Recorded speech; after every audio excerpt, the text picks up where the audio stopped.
In today's video, we are going to be looking at some things Harry Potter related now. I've finished reading the books a while ago now, and a few things may have escaped my mind here, but with the introduction of what is going to be the new Harry Potter series coming out on HBO or HBO Max or whatever they've called it nowadays, in maybe a year or two, I think they're casting for it now, which is fantastic. I thought that I'd go through a few things from each book that I'd like to see in the series that were either projected wrong in the films or were just completely missed in the films, or things that I'd just like to see in the series. Sort of a few things sort of explained a little bit better. Like some things may have been explained in the films themselves from the book, but also maybe not. It maybe didn't come across the best on film. Anyway, with that being said, if you do like this type of content, please like and subscribe. We are, I think, 20,500 now, around about that mark, which is absolutely fantastic. I've got quite a lot written down, so I apologise if this drags on a little bit. And of course, we are going to be talking about things that are in the books. If you're a Harry Potter fan and haven't read the books, but you've only watched the films, you might get a few spoilers here. You might actually get a few things clarified that you didn't know. But of course, there are going to be spoilers because we are going to be talking about what I want to see from the books and the films. It's very hard to get away from spoilers if we're going to be talking about what I want to see from, like, almost verbatim from the books. So, given the fact that the first two books are both the smallest books and equally as accurate in the actual films themselves, they're not too far from the truth. I couldn't find too many issues in terms of how things were interpreted in the books. If there were, obviously there are going to be things that are missed, but if they weren't anything big, other than the things that I've got listed here. And in fact, the second book, I actually haven't got anything that I could find. I even Googled, but yeah, so in the second book, I actually struggled to find things that were different and that people were, reviewing and talking about online that they weren't happy was missed or omitted from the films. So from the third film onwards is where we're going to get a lot of the things that I'd like changing and or adding in. Again, the series, I think they're going to be 10 episodes long if I'm wrong. Please do correct me, but they're going to be, obviously if they're an hour long, that's 10 hours rather than a 2.5 hour film or an hour and a half film. So we are going to be able to get a bit more information, definitely a bit more dialogue, and definitely a better told story. I just hope they stay, I hope they stay accurate to the books. I hope they just don't do their own thing, which I really think they won't do, but you never know. So we'll start with the Philosopher's Stone, and I'm just going to list through these. I've written down everything I want to talk about. So the Philosopher's Stone, or for you Americans, the Sorcerer's Stone.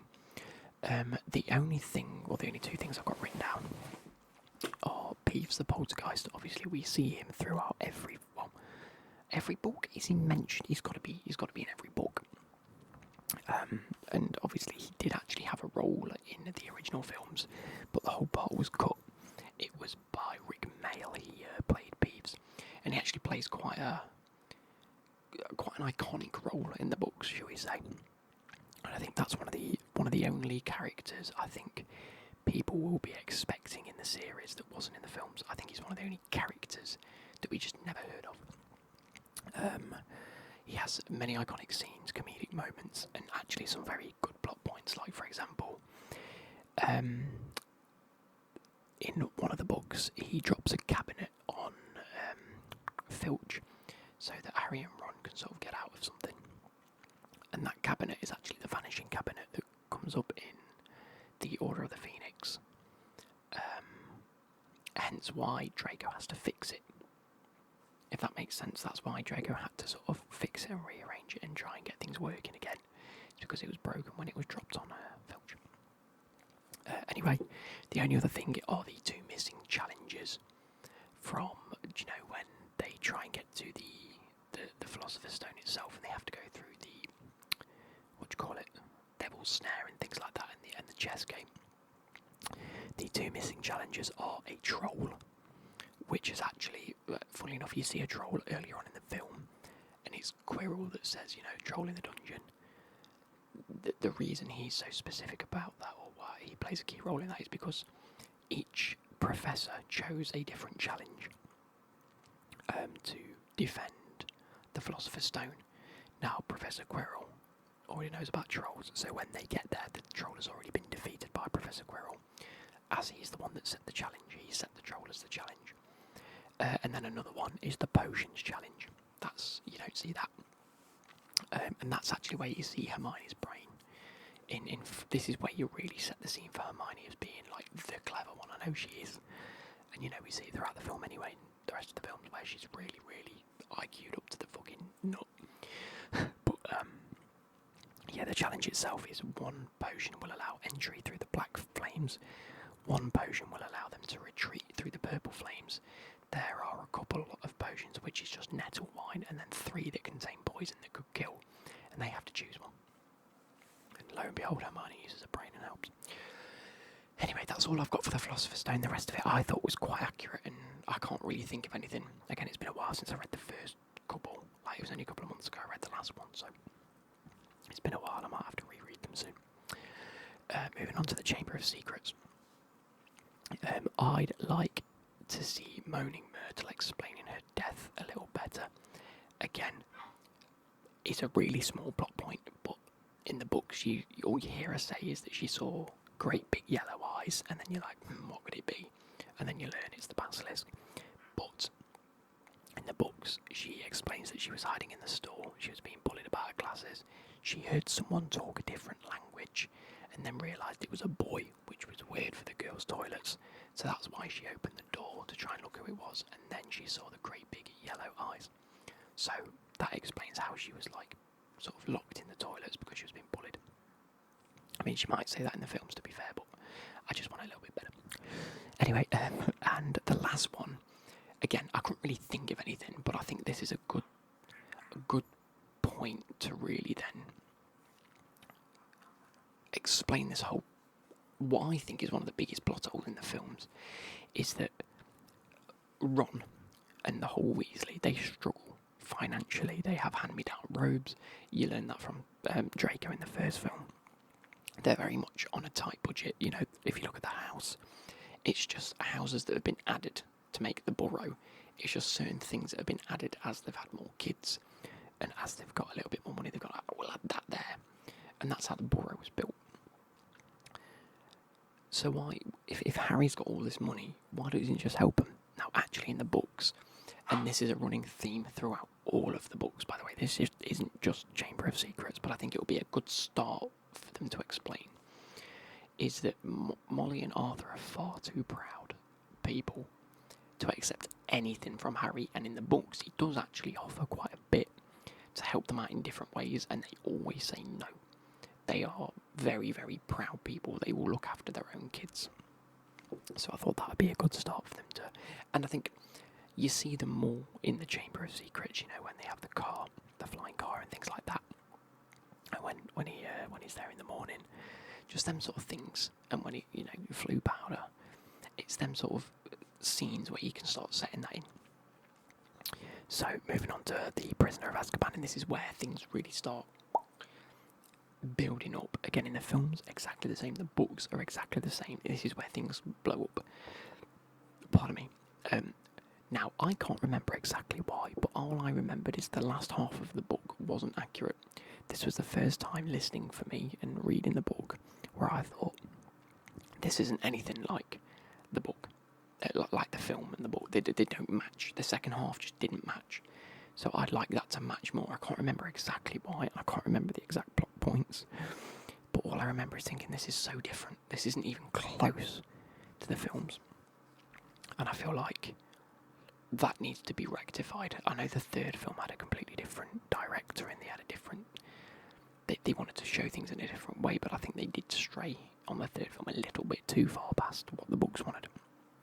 So that's that for that. I also... and these two things interlink, by the way. In the films, we get a great understanding of the four friends of Sirius, Lupin, Wormtail, and James Potter. Right. You get a brief understanding that 4 of them were friends, and then throughout the other films, you do get a little bit more of, yeah, they were best friends and they hung around. From the books onwards, and again, this could be true from Prisoner of Azkaban all the way on, we need to have a much, much better understanding of who they were. In the books, it's detailed fantastically about why they chose all the choices they made as a group of 4. Now, I'll start with, they were called the Marauders, and I really, really hope we get a Marauders series in the future, because I think it would be fantastic getting a Marauders. Just a sub-series, I think that'd be fantastic. It's one of the things I'd really like to see. Obviously, you had Lupin as a werewolf, and he was almost turned by Fenrir Greyback. I believe that's right. I believe it was Fenrir that got him. If not, I got that wrong, but even so, he was made into a werewolf, okay? Now, the other 3, being his best friend, were really just trying to help him. They knew he had no control over it, right? So they were learning how to turn into animals, so the 4 of them could go off with him and help him, and albeit try and control him, even though they couldn't, when he was ready to turn. Right? That's not really explained in the books, or in the film, sorry. It just says that, Sirius is an animagus, as is Wormtail, and then Lupin's a werewolf. That's all that's really explained. But they did it for a reason now. Padfoot is Sirius because he's a black dog. Padfoot, pads for feet. I can't remember the exact reason they're giving that nickname. I think that might be about right. Wormtail was a rat, hence the nickname Wormtail, because when he was a rat, his tail looked like a worm. James was a stag, because that was his Patronus. He transformed into a stag, hence why he was called, his nickname was Prongs, because his antlers looked like prongs. And then Lupin was a werewolf, so they called him Mooney. Okay, they gave him the nicknames that we see on the Marauders map. That's why these were called the Marauders. If you guys didn't know this was in the book for me, and I was like, oh, I get it now. Because it's almost like the Marauders map, and the people, it was like, oh, they're called map makers. It wasn't. It was actually the Marauders themselves that made the map. Hence, the 4 friends. Right? But they were all unregistered animagi. When you become an animagus, you have to register, but these 3 were unregistered because they had to keep it quiet, because otherwise they'd know that Lupin was a werewolf, and people didn't like werewolves, and he had been killed. So they decided, as the 4 of them, they'd all do the same thing, so they were equally as guilty, if it were. Now, that brings us on to what I'd like to explain, the origin of the Marauders map. We need more of an explanation, hence the Mooney, Lupin, Wormtail, which is obviously Wormtail, Padfoot, Sirius, and Prongs, James. They created the map. Now, this is why Lupin recognised it in the 3rd film. That's never explained in the film. It's like, how does he know it's a bloody map? How has Snape had a look at it, not known it's a map, but Lupin's looked at it and realised it's a map? For those that haven't read the books, you'll never know. You just think, oh, the fuck's he known about it, unless he's just a bit cleverer. No, he made the map. He knows about the map, hence why he knows what it is. Now, if you know the Marauders, again, this is explained in the films, but the 4 of them used to pick on Snape quite a bit. Hence why when Snape asked it, what are you, did his wand on it, it insulted Snape. It says you need Snape to keep his big nose out of it. Because they knew that if Snape got his hands on it, he'd try and find out what it is, so it needed to insult Snape. Bosh, that whole circle of information is now filled in for you guys, but I'd love that to be in the bloody series. I really hope that makes sense and I haven't missed anything out, but I really hope that they just put that in, because when I heard that in the books, everything just made sense from then on. I was like, oh, I get it now. Again, if I've got any bits of information from the wrong books, by the way, I do apologise. I'm trying my best, but it's hard to get the right information from the right books. I've just tried to gather bits of information online that sort of correlate with what I want to say, and then match it up with the right books. So, moving on to the Goblet of Fire. Now, the Weasleys take a trip. You don't see this in the films, but the Weasleys at the start take a trip to see the Dursleys and Privet Drive, so they can get Harry and go to the Quidditch World Cup. Now, when they do that, obviously they use the Floo network, because we see in the second film they use the Floo network from the house, from the fireplace, they go poof. But Privet Drive's been plastered over. They haven't got a traditional fireplace anymore with like a mantle. They've just got an electric fire that's like over the chimney, and it's as it used to be if you grew up in the UK. You know, you just had a little electric fireplace. So they do that, and they're stuck. They're stuck in the cavity in the wall, basically. And they break their way through. And it's such a good start to the book, because you see the sort of the Weasleys like, what bloody hell's going on? Like, just what's the word for it? What's the word? The sort of, not naivety, but the silliness of them, are just being like, oh, what's going on here? Yeah, I'll break the wall. No worries, we'll get it fixed up. And obviously the Dursleys are a bit like, what the bloody hell? You've ruined my front room. You know, you've absolutely ruined my wall. You've just blown my front room to pieces. So I'd love to see that. Obviously, they burst through the wall, damages the house. It's not the best first impression between the two, but at the same time, there is a bit of friction because they know how they've been treating Harry.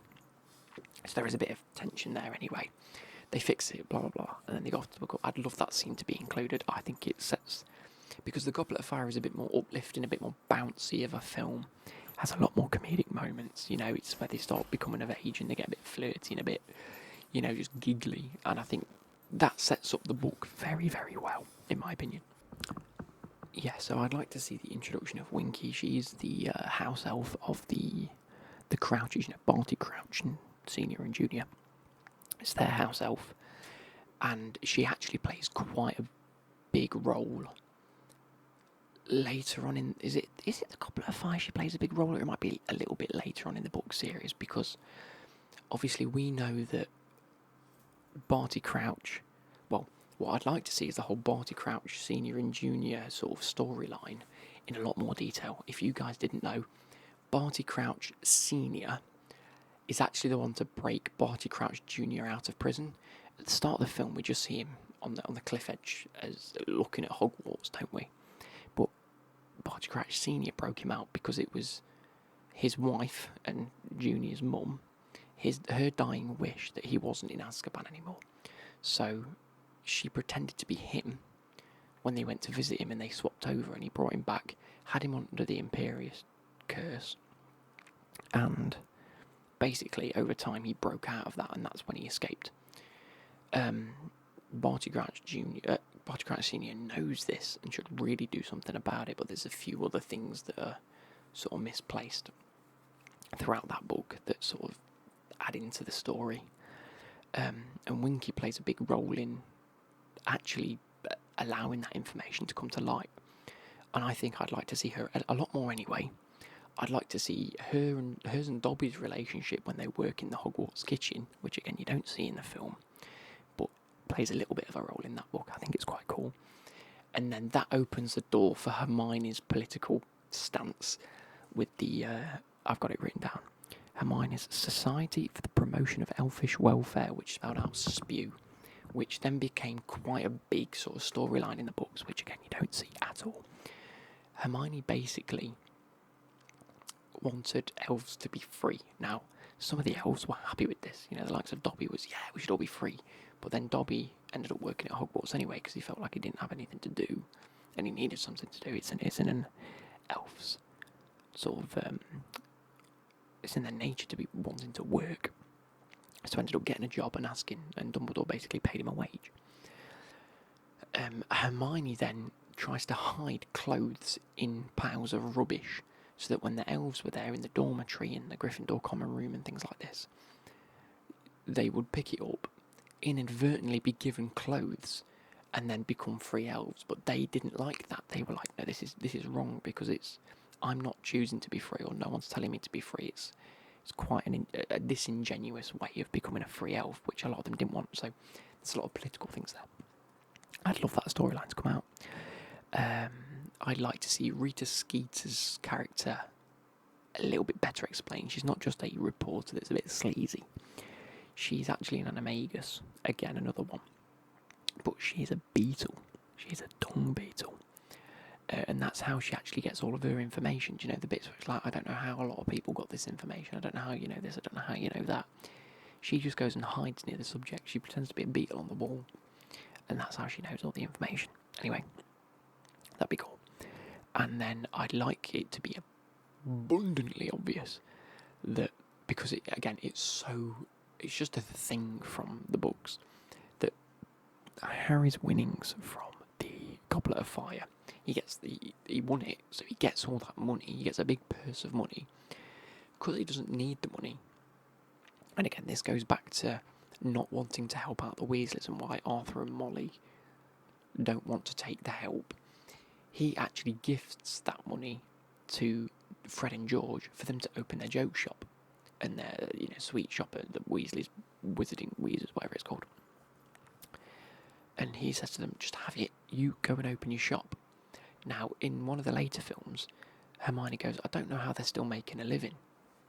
It's one of the only shops that's buzzing. It's because they're still on that loan money and they're still doing relatively well because they've got a good backing, and that's Harry. Now, throughout the books, Harry explains that he doesn't want Molly and Arthur to know. Like, they want to keep it a secret because they don't want anyone getting involved and go, no, you shouldn't have taken that sort of side of things. But it is a thing that Harry gave him the winnings, and so I think that needs to be explained a bit better, because it's like Molly and Arthur are a struggling family. Everything's hand-me-down, then all of a sudden they can open a shop on one of the busiest high streets, and it's the best performing business. It's like, what? Where did this come from? And I'd like it to be explained a bit more that they were testing out a lot of the products on students. If you go back and watch the Goblet of Fire, you'll see loads of bits where kids are popping sweets and steam's coming out their ears. You've got the animal noises. In the films, you just think they've bought some sweets and that's what they do, but it isn't. This is Fred and George testing out a lot of their products. The fireworks, all of that shit. It's them testing it out, ready for them to open a shop to see what works and what doesn't. Hermione doesn't like this, and a lot of the people don't like it. Some people are like, well, fuck it, if they're going to try it, we'll try it. If they're going to open a shop, they need people to try it so they can start selling it legally. I'd like that to be explained a lot better. Cool, blimey, we've gone on for a little bit, haven't we? I've not even got into the depths of it yet. So, moving on to the Order of the Phoenix. Number 1, Ginny Weasley. I think this needs to be from the get-go, really. But the Order of the Phoenix is when you really start seeing her coming into her own a little bit better. But Ginny Weasley, we need more of a character from her. Like, I loved her in the books. I think she was one of the best characters in the whole book series, like completely. And in the films, it's one of the worst. It's the driest acting, and it's the worst portrayal of Ginny ever. And a lot of people that have read the books will agree with that. Number 1, I've written down here she's a bit of a tart. What I mean is she has a lot of boyfriends in the book. There's a lot of romance, and she's very flirtatious in the books. To Harry, to the lads, which is, again, why Ron makes those sort of digs and don't have to keep seeing this. And Hermione's like, look, she can do what she wants. She's a woman, free, whatever. But this is why Ron's a bit taken aback, because he's like, this is ridiculous now. Like, it's Dean Thomas. In the books, you see Dean Thomas, and then it's Harry. That is it. In the books, no. There's loads. Well, not loads, but there's quite a number of them. So yeah, I'd like to see that. Moving on, the Department of Mysteries, the whole scene when Harry and Luke, the gang from the Order, when they are, when he has the vision of Sirius getting captured, and it's actually fake and it's a trap. The whole Department of Mysteries scene is like a number of chapters long. There are so many things missed from the film that I would just love to. I get why they've lost it in the films. Truthfully, I get it, because it's a long bit and they've taken the key parts. But I'd like to see the spinning room, the floating brains that attacked Ron, the time room where I think one of the Death Eater's heads turns into a baby's head. There's a space room where they see different planets, and just a whole load of things. There's a spinning room. There's a room that they can't get into, and they're locked. And it's like, I think we need to get into this room. And they do a load of things. Then they go into a room, back out of a room, and the room's spinning. So now they don't know which door they came out of, which is why they have to keep testing all these doors. It was really, really, really fun, and a great bit of writing by J.K. Rowling, truthfully, and I'd love to see that. One of the more key parts to the Order of the Phoenix, which really just doesn't happen in the films, and explains a hell of a lot. And I've truthfully, while I've been off, I've sat and watched a load of people reacting to Harry Potter. Like, I've watched the series about 20 times, just watching people react to it. Every one of them has assumed that Neville's parents died at the hands of Bellatrix. No. His parents are in St. Mungo's Hospital. Now, after Arthur Weasley was attacked by the snake, by Nagini, that was Harry in the vision, they go to St. Mungo's to visit him in hospital. This is where, again, they meet Gilderoy Lockhart after his dodgy spell with his memory charm. He's still there. He's a patient because they can't get his memory back. But they meet Neville's parents and Neville and Neville's grandma. His parents, if you didn't already know, like it's alluded to in the films, but it's not really explained very well. Neville's parents were tortured by Bellatrix with the Cruciatus curse. They never killed them. They just messed their brains up that bad that they're now permanently in hospital. Now, you see this from, I'm not sure if it's just Harry's perspective, there's one or two of them there, but that's when you start to understand Neville's characters more and why he is less about the spell aspect of it and why he likes the sort of herbology side of it and why he takes sort of a backseat from the actual magic side. Because he spends a lot of his time in his hospital trying to come up with like remedies and things like that. It's a fantastic section of the books, is learning about Neville. So I wish they'd done that more justice in the films. Again, would love to see it in the series. Again, the romance between Harry and Cho Chang is very brief in the films. I think they didn't necessarily do it as much justice as they could have done. They didn't do it too bad. They made it as awkward as the books try and make it. But Harry and Cho Chang, they do fancy each other. And again, Hermione mentions a lot of what I'm about to say in passing. But in the books, it's like a whole thing. Cho Chang is very emotional because she was going out with Cedric. And she is so caught up on Cedric's death that she both likes Harry and still can't get over Cedric's death, which is fair. She is ridiculously emotional throughout the books. Like, really. But also very, what's the word? Paranoid that similar things are going to happen. Like, Cedric wasn't someone that people would go out of their way to kill. Whereas we all know Harry Potter is the main character that Voldemort wants to kill.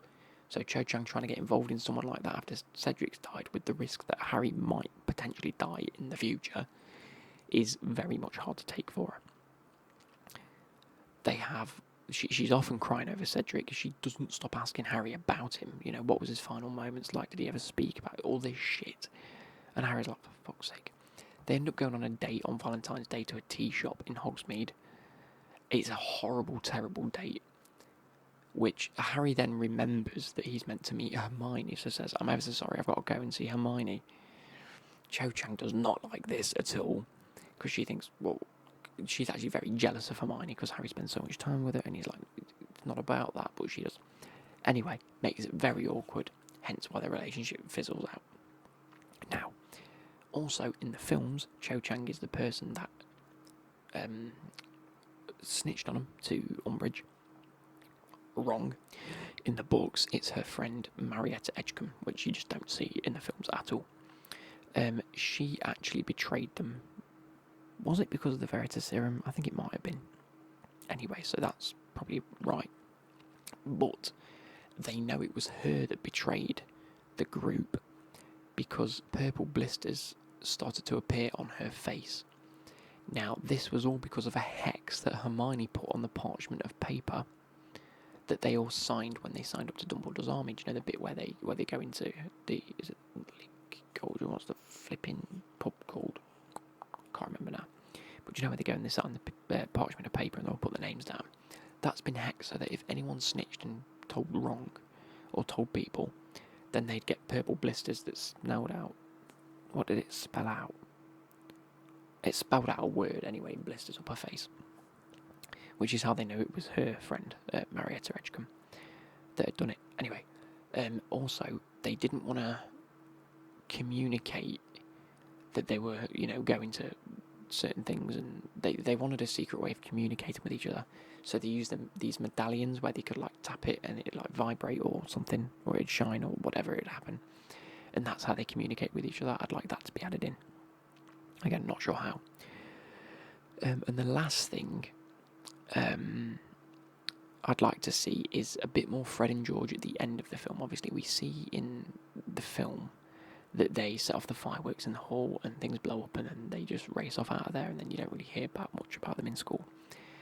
They're actually in school for a little bit longer, but they decide to set off a portable swamp in one of the corridors. This is when they started to declare that school just wasn't for them anymore, and that they just wouldn't tell anyone how to remove it. Now, both Flitwick and McGonagall, it is said in the books that they knew how to remove it and could easily quite do it, but they didn't want to help Umbridge because Umbridge was such an unlikable character and they were just on the wrong side of her.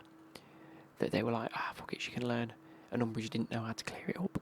And Umbridge was going around asking people, can you help me with this? And they were like, I ain't got a clue. So, and then obviously they were like, school's not for me, I'm going. I've got the money, we've got the business, it's booming, see you later. And that's when that sort of got better. So I'd like to see that as well. That's just a little bit that I'd love. Now, this is when we start getting into the much deeper things. And again, in the books and the films are exactly the same. These last 2 books, and ergo last 3 films, are where things get a lot deeper and the storyline is starting to, we've got all these little branches, everything's a bit fun, dark, gloomy, happy, romance. The ties are getting tied, do you know what I mean? So, because of that, and correctly, I understand and agree that they cut a lot of this out. However, I think now we've got more time with the series, and I think we've got, 10 series coming, but there's only 7 books, 8 films. Is that right? Let's have a look. 1, 2, 3, 4, 5, 6, 7 books. We've got 8 films. How are you going to make it 10 series? I think we're going to see 4 series, which is 1, 2, 3, and 4. Season 5 is going to be Order of the Phoenix. Season 6 and 7, Half-Blood Prince. 8, 9, and 10 are going to be the Deathly Hallows, or a mixture of them. Last 5 are going to be the last 2 books. There is so much information for them to divulge and go through, and I think this is where they're going to add. You could literally split the last 2 books into 5 seasons. And this is where, hopefully for you guys, you'll have got this far into this video and you're still listening. I think so much more can be done, and I'm going to deep dive into it right now. We might have to be another half an hour here. I only like to keep my videos around half an hour to 40 minutes long. We're going to keep going because there's so much information to go through.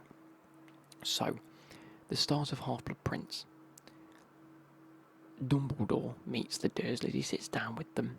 Obviously, he knows where he lives. He sits down with them, and it is a very touching scene in the books. It's very empowering for Harry's view on the wizarding world over Muggles, in a sense. He sits down with them. He explains, and this is another thing that I think is a big plot hole in the films, but in the films in general, it's why does Harry keep going back to the Dursleys? Just live with Ron.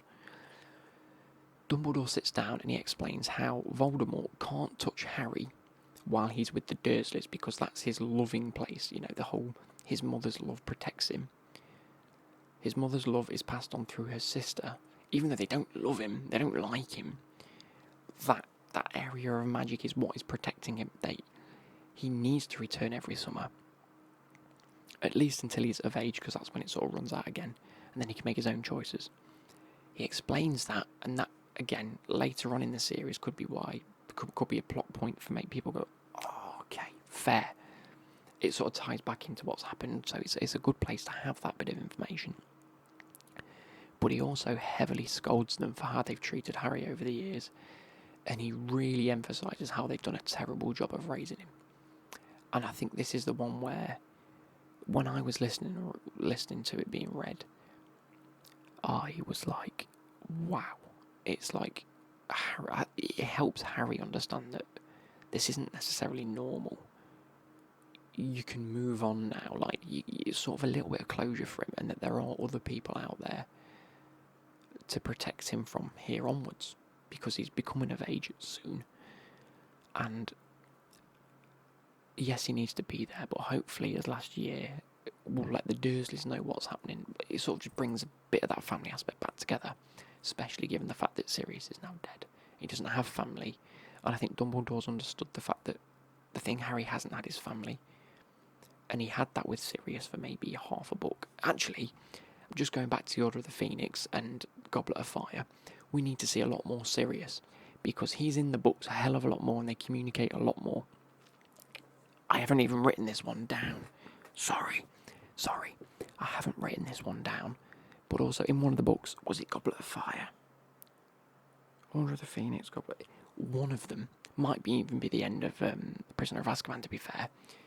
Sirius gives Harry a piece of glass from the mirror so they can communicate, so Sirius and he can communicate. Well, that's why he has this mirror piece. It's not just some random piece of glass. Sirius gives it him to communicate. We need to see that scene, because that scene, or that sort of information in the films, is just lost. And loads of people go, where the fuck did he pull that from? Anyway, I'm going on. So Dumbledore's met the Dursleys. He needs to sit them down and say he needs his family. He needs to feel that love now to be protected and seen. Very good start. I'd like to see Fudge's meeting with the Muggle Prime Minister. So we understand that the Wizarding world and the Muggle world is separate.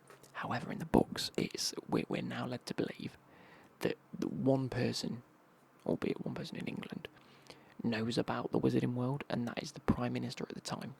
There is a magical portrait that is in the Prime Minister's office, which is allowed to communicate between the two worlds. Now, the Muggle Prime Minister doesn't like it. He doesn't like the Wizarding world. There's never anything good. If they have to communicate, it's because there's a problem, sort of thing. Now, he's waiting. The Prime Minister's got all these things going on. You know, the bridges collapsed and things like that. And here's the poster cough, which often means they're going to come and meet you. So Fudge then introduced the new Minister for Magic, which is, I've got it written down, Rufus Scrimgeour, of course it is. Introduces him as the new Minister for Magic, and the meeting was basically to warn them about the upcoming threat. You know, Voldemort's back, there's going to be a lot of issues, Voldemort's after the Muggle world, he doesn't like Muggles, this sort of thing. And I think that, again, in the books was quite a poignant scene that sticks in my brain, so I'd like to see that. And then the be-all and end-all of what I want to see from the Half-Blood Prince, or at least the series going forward. Again, this is going to be 6 or 7 years in the future. This is going to be a long way away.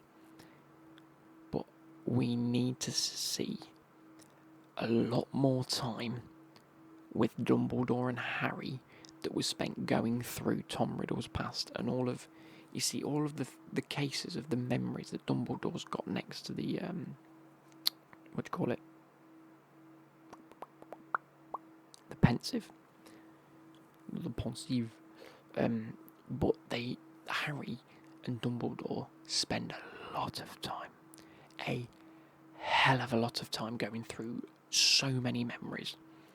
And this will be in the series. I can guarantee this will be in the series, because there's so much information to give and so much lore. So I've written this down. I've put more time spent with Dumbledore going through Tom Riddle's past, looking into how he was collecting Horcruxes, what type of artefacts he'd be interested in, because obviously you'd never know. You just need to try and gain an understanding of Tom Riddle, of how he was choosing things, so that Harry could then look at things and go, that could be a Horcrux. What type of artefacts he'd be interested in, As well as this, they looked at specific places he'd hide them, and then also took a deeper look into the Gaunt family. Now, this is very specific. So, Tom Riddle's mum, so Voldemort's mum, was stuck in a house with her abusive father and awful brother, Mr. Gaunt, and I've got it written down somewhere. So, Morfin Gaunt was her brother, and her dad, I haven't read the name for him, I'm fuming. Anyway, Mr. Gaunt. She ended up having Tom Riddle Sr. under a love potion because she wanted to love. I can't remember what it was. It was like a guy that kept coming past the house. He was again, I think he was a muggle. He was, because the Gaunt family. So the Gaunt family were the heir of the Slytherins, if that makes sense. They were like a very, very, very rich heritage in terms of pure bloods. Now, she wanted to fall in love with a muggle, which was heavily frowned upon. Ended up using a love potion, but couldn't take it anymore. It wasn't real love, things broke down. She ran away and gave birth to Tom Riddle. She was penniless. She had sold the only heirloom that she had, which was a locket. Very important for the future film, as you learn that that's the sort of thing he'd look back at. And ended up being a Horcrux. And was eventually orphaned. The Horcrux ring that you see, the ring that Dumbledore ends up defeating himself, was an heirloom passed through the male Gaunts from generation to generation until it was stolen from Morfin Gaunt by Tom Riddle. So Tom Riddle ended up going back, meeting Morfin Gaunt, stealing this ring because it was an heir of the Slytherin, and it was passed down from generations through the males. He believed he was the heir to that. But then ended up framing Morfin for the murders of the rest of the Riddle and Gaunt family. So, yeah, it is as it is. That's a big backstory, and that's a big plot hole that's just completely glossed over in the films. Again, it's not really much to be told in the films, and I can understand why they didn't really look at it, because there were huge time constraints on the film. But very, very, very interesting. And a good, maybe, I want to say like a fifth of the book in terms of information. It's one of my favourite parts of the book, if I'm being honest. It's set, the writing sets so many good scenes. I'd love for all of that and more. There's so much stuff I haven't said that's been said in the books, and certain things that have passed here and there, like why on earth did Dumbledore know to look at a cave in the middle of fuck knows where to try and find a Horcrux? In the books, that's explained very, very well. And if my memory serves me correctly, which it often does not, it's because Tom Riddle went on a holiday at the orphanage, maybe not a holiday, maybe like a day trip, where that cave was. He wanted to go and explore it. He was with a couple of other kids that said no.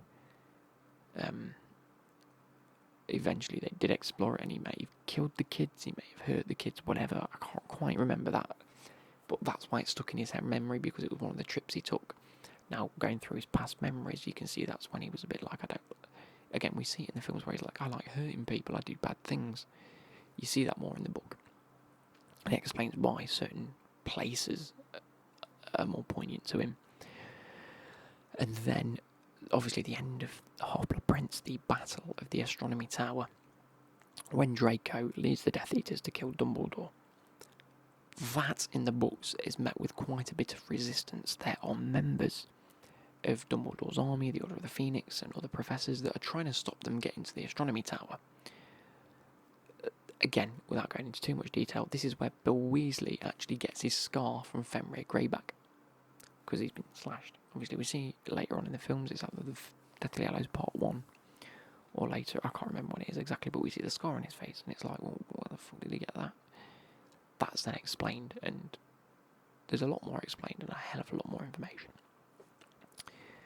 Moving on to the last, the Deathly Hallows book, and what I'd like to see portrayed into the series from this. I actually think the Half-Blood Prince is the one where a lot more information could be got from, and we can understand a hell of a lot more information. The Deathly Hallows, it's just more things that I'd personally like to see. And actually, if I'm being totally honest, a lot of these might not necessarily be from the Deathly Hallows book.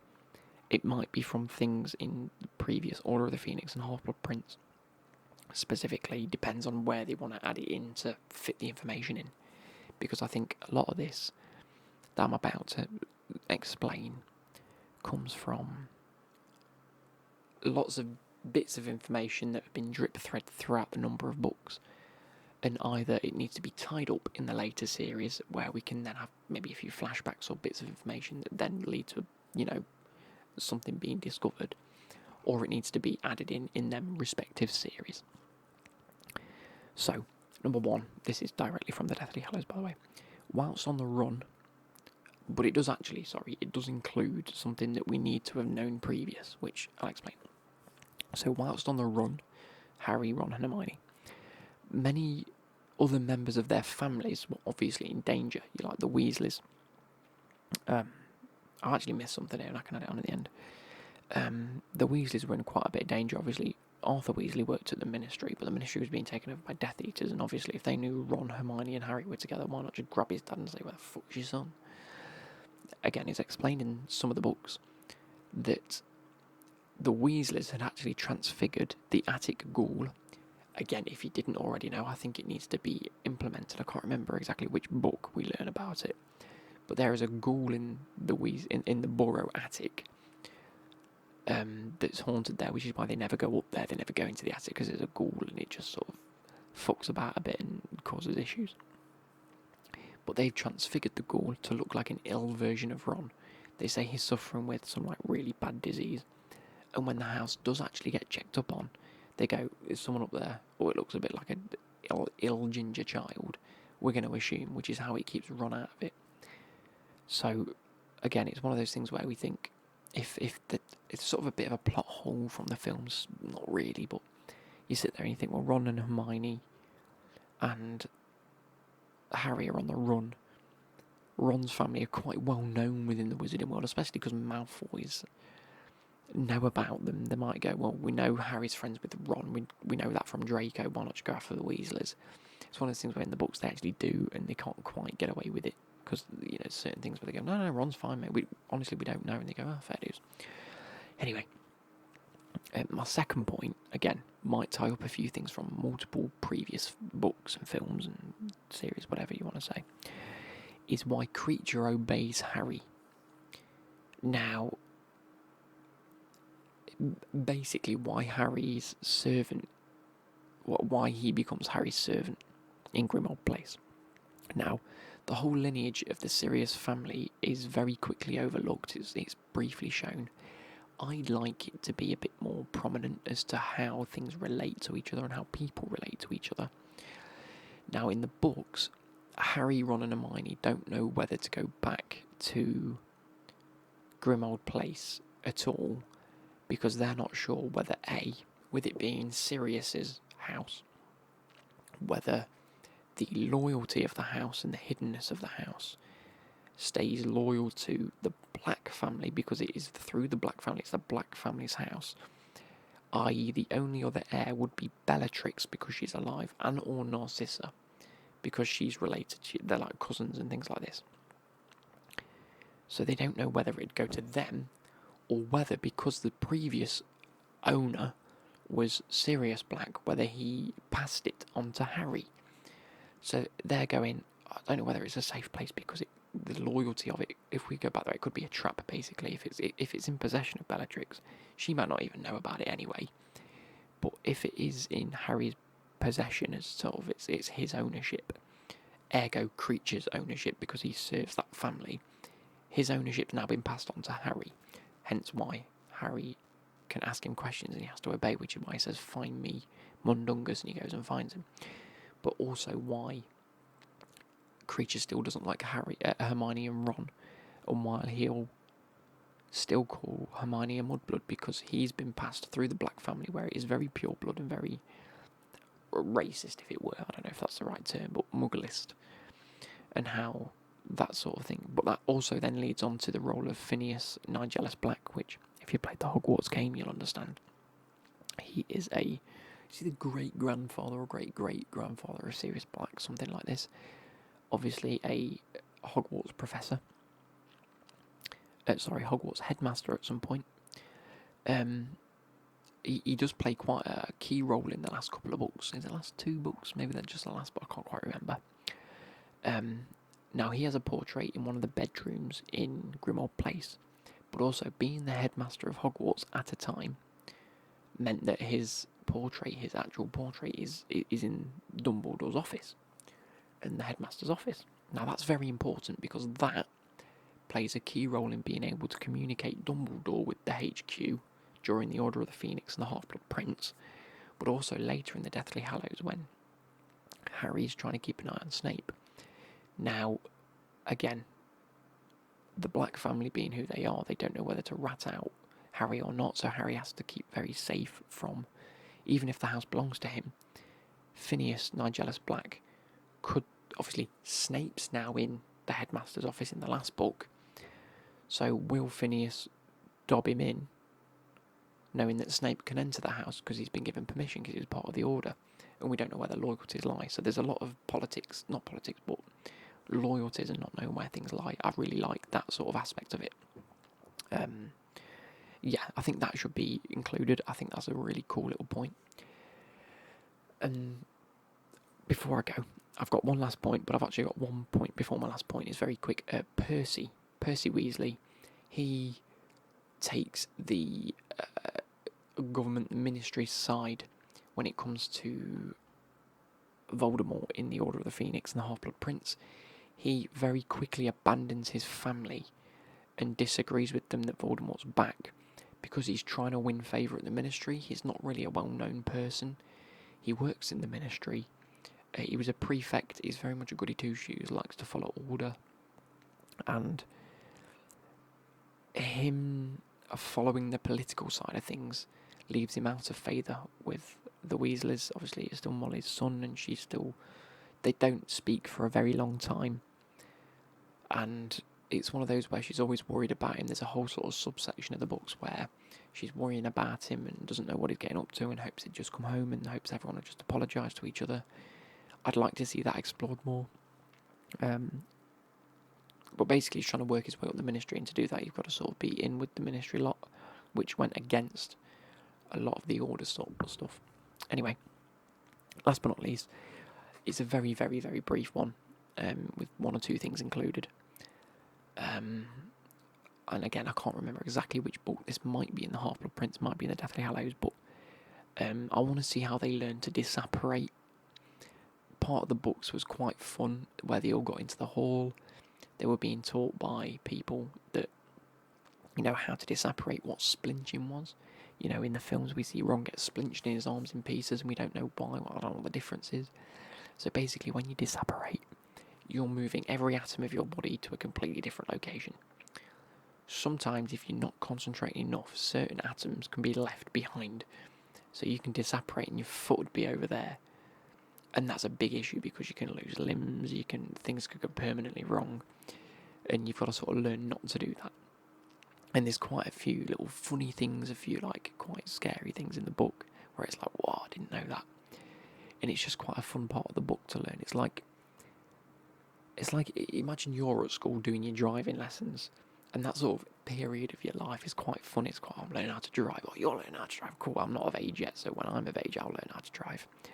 It's very much like that in the book, and I think J.K. Rowling did a very good sort of piece of writing about that to make it sort of very relatable for people sort of that age, like 16, 17, that learn to disapparate, and it was very relatable for people when they get to sort of that year in school when they start to learn to drive. So it's quite a fun part of the book. And then last but not least, I'd love to see Firenze, the centaur. He was actually inducted into Hogwarts as a divinations teacher. It's quite a welcomed addition as well. People quite liked his teachings. Now, he's sort of sided basically when Professor Trelawney is kicked out of the school, whether that's Order of the Phoenix. Yes, Order of the Phoenix, because Umbridge is there. Firenze comes in and teaches it a little bit different. He teaches it more about spiritual and mathematical rather than Trelawney's way of like feeling it and it being like a gut feeling and in the mind and sort of stuff. And they clash quite a bit in terms of what the correct teaching style is. But this is definitely shows a more political side of the Centaurs and just life in general in the wizarding world. Obviously, we see Umbridge in the Order of the Phoenix, where she talks about there being half-breeds and that there's like a tier system and whatever. And sort of that, there's still a lot of wizards that see Centaurs as a lesser sort of being. Now, the reason that Firenze becomes a teacher in the first place is because he's been kicked out of the forest by Gabe, which I think is the Centaur leader, for, and I'll put it in quotes, serving humans. He wasn't, he was helping out. And basically they've said, no, you were serving humans, they value us lesser, ergo if you're helping them, you're a traitor, so was kicked out. If he was to return to the Forbidden Forest, he'd be trampled to death. So he's taken in by Dumbledore, come and teach. He's not particularly happy about it, but it's the sort of only thing that he's got left.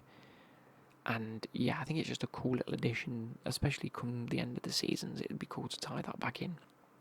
And eventually why sort of some of the Centaurs do help out in the end.